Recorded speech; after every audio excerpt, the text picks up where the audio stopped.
Annonceurs, entrepreneurs, promoteurs et chefs d'entreprise, choisissez dès à présent votre meilleur partenaire média, Ideal Production. Ideal Production est basé à Cotonou au Bénin. Ideal Production, le partenaire exclusif de Sika TV en Afrique.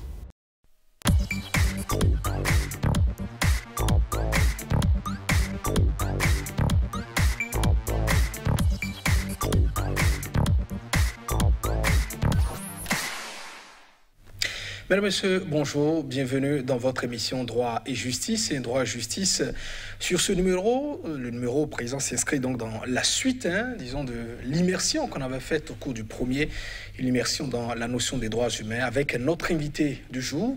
Il s'agit toujours de Ralmed Ganaho. Ralmed Ganaho, bonjour. Merci d'accepter notre invitation. Je rappelle que vous êtes donc expert juriste en gouvernance, spécialiste en droits humains. C'est vous qui nous aidez donc à mieux scruter les contours de la notion des droits humains. Je rappelle, vous avez donc insisté par le passé un peu sur, disons, les souches, en évoquant notamment l'importance de la Déclaration universelle des droits de l'homme, adoptée par les Nations Unies. C'était donc le 10 décembre 1948. Voilà, les droits humains aussi.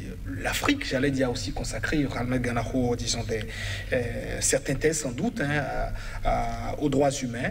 Et donc on va s'intéresser cette fois-ci un peu à la perception, notamment aussi à la réception des droits humains, notamment en Afrique. Et la question que je vous pose, est-ce qu'en Afrique, à la fois les dirigeants et puis les citoyens reçoivent, ou j'allais dire aussi, ou quelle est un peu la perception qu'on a des droits humains sur le continent africain? Merci. Merci Landry. Je crois qu'au-delà même de la réception au niveau Afrique, nous avons célébré. Nous avons célébré et même innové. Après 1948, vous voulez dire? Mais oui.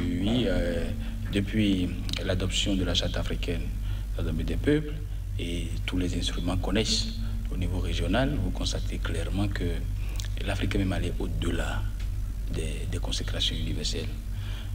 L'Afrique, sur des questions, par exemple, catégorielles, le droit des enfants, le droit de la femme, et droit à la participation au processus politique. Et l'Afrique a développé au niveau régional. Il y a eu des instruments. Il y a une volonté politique au niveau régional très affirmée à construire un continent qui rythme, disons, par rapport aux droits humains. Et la CEDEAO, comme un sous-espace aussi de la région Afrique, a suffisamment aussi, c'est-à-dire joué son rôle par rapport à la consécration et à une certaine convergence de normes constitutionnelles en matière de droits humains. Donc, en matière de réception, le continent africain a vraiment été une très bonne et a fait école et a développé même des mécanismes. Et voyez-vous le fonctionnement de notre commission africaine et de la Cour africaine et sont autant de choses qui disons, nous amène à dire que le continent africain, non seulement a reçu, mais a innové. Maintenant, la perception dont vous parlez revient à la question que je mentionnais tantôt lorsqu'on traitait de l'immersion. Et la perception dépend beaucoup plus aussi de la prédisposition en fait, des citoyens africains dans chacun de nos États. Avant que vous ne développiez peut-être, disons, ce pan du sujet, alors, vous avez dit tout à l'heure l'Afrique au-delà de 1948 a donc célébré aussi les droits humains.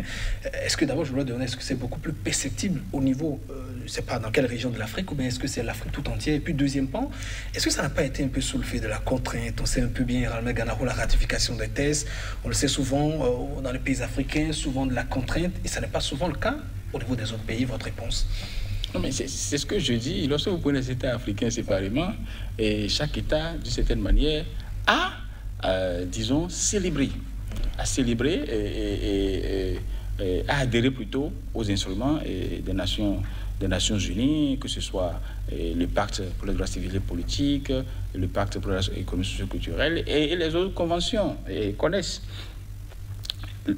Les États africains, dans leur majorité écrasante, disons, tous les États africains ont adhéré pratiquement à tous ces instruments et onusiens. Et donc là, la question de la réception, telle que vous voulez l'aborder, sur, disons, les contraintes, les intérêts des États, et, dans les relations multilatérales, bilatérales, tout ainsi de suite, c'est un argument généralement que les gens avancent. Mais ce dont nous parlons ici, par rapport au continent africain, comme ça, il est au-delà de la réception par chaque État africain et donc au niveau Afrique, mais il y a eu une et il y a eu de l'innovation. Ouais. C'est-à-dire, c'est à travers la charte, c'est à travers les Africaines, les droits de l'homme et des peuples. C'est à travers les autres instruments qu'on connaissent de la charte africaine. Par exemple, la charte pour les élections, la bonne gouvernance. C'est à travers la charte, le protocole de Maputo, par rapport à la promotion de la femme. C'est à travers la charte pour le bien-être de l'enfant, ainsi de suite. Et dedans, vous avez des éléments de consécration qui vont au-delà de ce à quoi les États africains séparément ont adhéré au niveau onusien. C'est-à-dire, lorsque les États africains se mettent ensemble et estiment carrément, dans l'article 9 de Maputo, qu'il faille plutôt mettre l'accent sur la parité, plutôt que les mesures transitoires et consorts prévues à l'article 4 au niveau onusien, c'est assez célébré. Lorsque vous rentrez dans l'article 13 de la charte pour le bien-être de l'enfant, vous avez des dispositions qui démarquent clairement les différentes dimensions de l'éducation qui sont nécessaires à l'enfant pour le savoir-être, le savoir-agir, le savoir-faire, les différentes formes, les différentes composantes, disons, de l'éducation. On est allé au-delà de la consécration, c'est-à-dire universelle. Et quand vous voyez l'Afrique en train d'innover, quand vous voyez l'Afrique en train de célébrer, il faut le dire. Il ne faut pas le dire en la rabaissant. C'est-à-dire, cette Afrique, c'est le leader que nous avons eu. Et jusqu'en 2010, parce que je fais une démarcation entre 90 et 2010, nous avons pu dire que c'est la période vraiment de grande moisson pour nous en droit de l'homme, où nous avons eu une volonté politique au niveau régional très affirmée à travers l'adoption d'instruments, la mise en place de mécanismes qui vraiment ont concouru, et nous l'espérons, et concourent jusque-là, c'est-à-dire au renforcement de nos États en matière de droits de l'homme.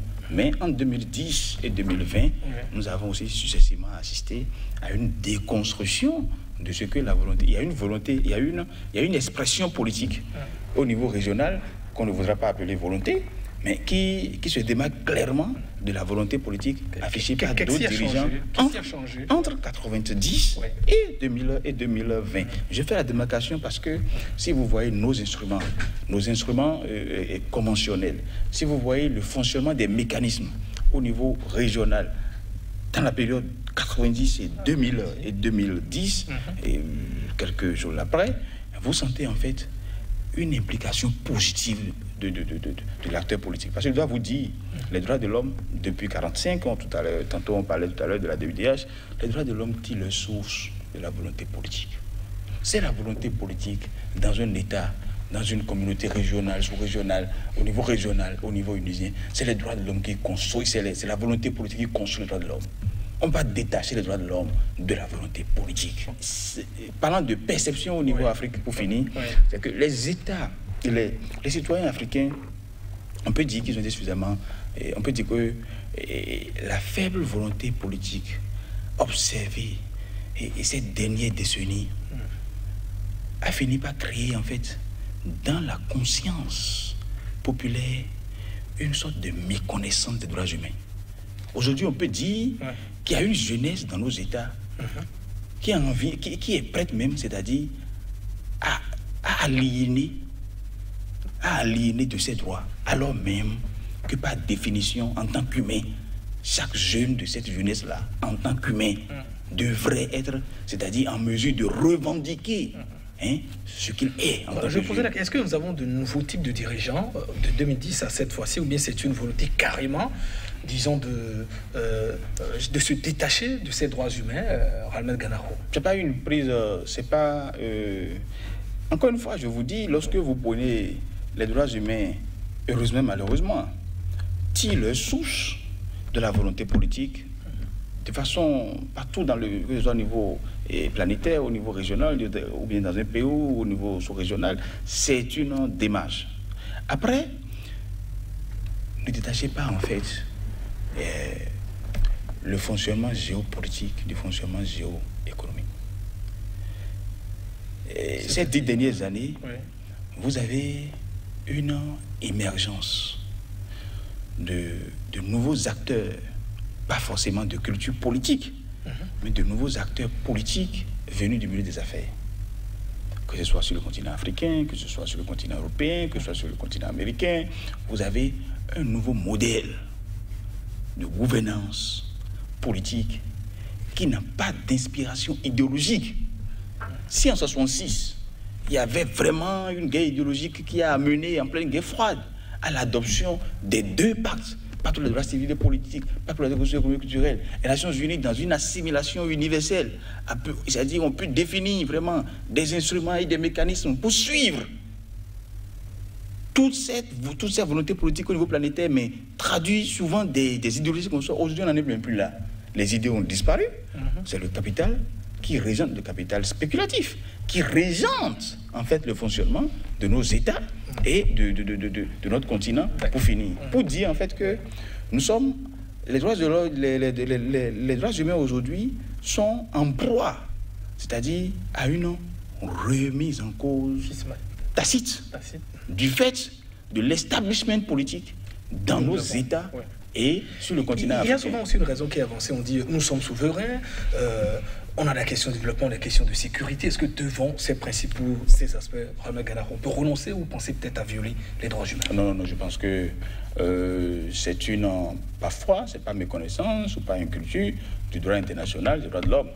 Encore une fois, et quand c'est comme ça, si des États peut-être dans cette convergence convenue à l'article 39 depuis 2001, ils pensent peut-être qu'il leur faut se repositionner au regard peut-être de nouvelles valeurs ou bien de nouvelles perceptions de leurs citoyens à l'intérieur de leur pays. Encore une fois, ce n'est pas une décision de justice, mais ce n'est pas une décision d'une institution du pays qui en traite. C'est beaucoup plus, encore une fois, un débat politique au niveau communautaire qui amène peut-être à un ajustement, à un amendement ou à une relecture de l'instrument conventionnel au niveau national ou peut-être au niveau communautaire ou peut-être une remise en cause de ce qu'ils avaient convenu. Mais, pour finir, même cette remise en cause, et avant même que la volonté politique ne soit remise en cause au communautaire sur l'inspiration d'un État qui voudrait affirmer sa souveraineté sur des aspects donnés ou bien qui voudrait revoir sa signature, il faut encore même, comme ça se fait, vous voyez sur le continent européen, où les États font des référendums dans leur pays pour vérifier en fait si les peuples vraiment